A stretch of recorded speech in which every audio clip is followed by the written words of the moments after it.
समय बदलने का मौका नहीं मिलेगा और वहां तुम्हें बहुत तेजी से काम करना होगा। वो जिस कलश में स्थापित है वो उसी के ऊपर बैठा होगा। जिधर से वो तुम पर झपटेगा, समझना वही कलश है।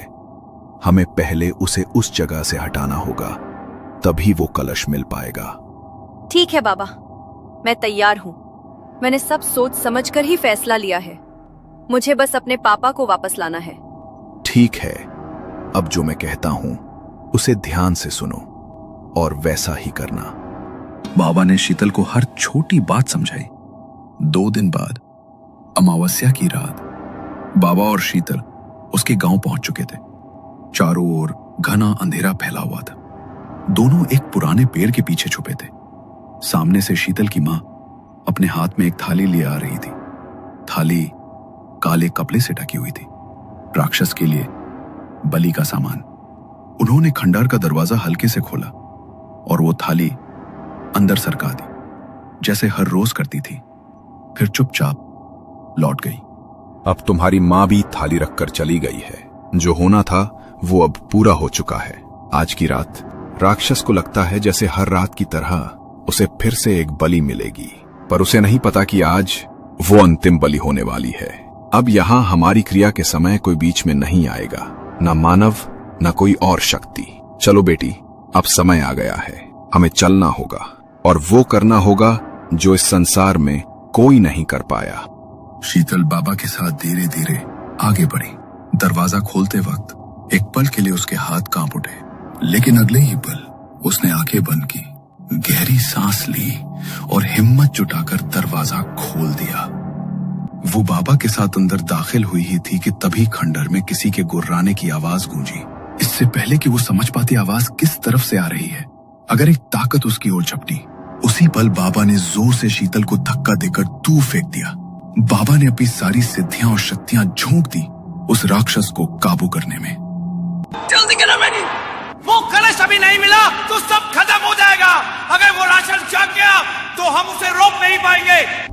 बाबा की आवाज सुनते ही शीतल कलश ढूंढने लगी, लेकिन शीतल समझ ही नहीं पा रही थी कि कलश को किस दिशा में ढूंढे। उसी पल अंधेरे में उसे ठोकर लगी और वो जमीन पर गिर पड़ी। उसका सिर किसी चीज से टकराया। जमीन पर हाथ फेरते हुए उसे वहां कलश महसूस हुआ। माथे पर लगी चोट से उसका खून कलश पर लग गया था और कलश के भीतर एक अजीब सा कंपन हो रहा था। तभी बाबा का आवाज आया, हमारे पास ज्यादा समय नहीं है बेटी, जल्दी करो। अग्नि उसकी ओर प्रज्वलित करो और मंत्र पढ़ती हुई उस कलश को उसी अग्नि में फेंक दो। शीतल ने जल्दी से माचिस निकाली, कुछ मंत्र बड़बड़ाते हुए अग्नि राक्षस की ओर फेंकी और कलश को अग्नि में फेंक दिया। शीतल ने बाबा की हर आवाज को ध्यान से सुना और वैसा ही किया। बाबा लगातार मंत्र पढ़ते जा रहे थे। अग्नि में राक्षस का भयानक शरीर जलता हुआ साफ दिखाई दे रहा था। कुछ देर बाद खंडहर की वो चीखें बिल्कुल शांत हो गई। तभी शीतल के कानों में किसी की तेज सांसों की आवाज पड़ी। उसने माचिस जलाई। खंडहर के कोने में कुछ हिलता हुआ दिखा। वो दौड़कर उस तरफ गई। किसी के ऊपर कीड़े रेंग रहे थे। शीतल ने हाथों से कीड़े हटाए और देखा उसके पिता सांस ले रहे थे। अपने पिता को जिंदा देखकर उसकी आंखों से आंसू बह निकले। वो फूट फूट कर रो पड़ी। उसने बाबा के साथ मिलकर अपने पिता को बाहर निकाला और उनसे लिपट गई। बाबा, अगर आज आप नहीं होते तो मैं शायद कभी अपने पिताजी को उस राक्षस से मुक्त नहीं करवा पाती। मैं नहीं जानती कि किन शब्दों में मैं आपका शुक्रिया अदा करूं। शायद यही विधि का विधान था बेटी, कि मुझे इस प्रकार तुम्हारी सहायता करनी थी। बुराई चाहे कितनी भी मजबूत क्यों ना हो, लेकिन अच्छाई के आगे एक दिन उसे हारना ही पड़ता है। लेकिन बाबा, आपने तो कहा था कि उस राक्षस का अंत तभी हो सकता है जब कोई अपनी स्वेच्छा से किसी के लिए उसे अपना बलिदान करे। लेकिन मैं तो जिंदा हूँ, तो फिर बलिदान? जब तुमने अपने पिता के लिए स्वयं के प्राणों की चिंता नहीं की थी, शायद उसी वक्त तुम्हारा बलिदान स्वीकार हो गया था बेटी। और जब तुम नीचे गिरी और कलश से टकराई, तब तुम्हारा खून उसके ऊपर लग गया था। तभी उसके ऊपर तुम्हारे रक्त का चढ़ावा भी हो गया था और उस कलश ने तुम्हारे रक्त को बलि समझकर उसे स्वीकार कर लिया था। और वैसे भी अपने होते हुए मैं तुम्हें कुछ नहीं होने दे सकता था बेटी। बाबा की बातें सुनकर शीतल की आंखों में आंसू आ गए।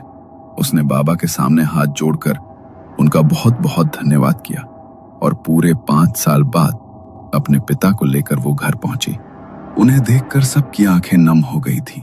एक राक्षस के प्रकोप से उसके पिता जिस जिंदगी और मौत के बीच झूल रहे थे, आज बाबा की सिद्धियों और भगवान के आशीर्वाद से वो सही सलामत अपने घर वापस आ गए थे और बाबा ने हमेशा के लिए उस राक्षस का अंत कर दिया था।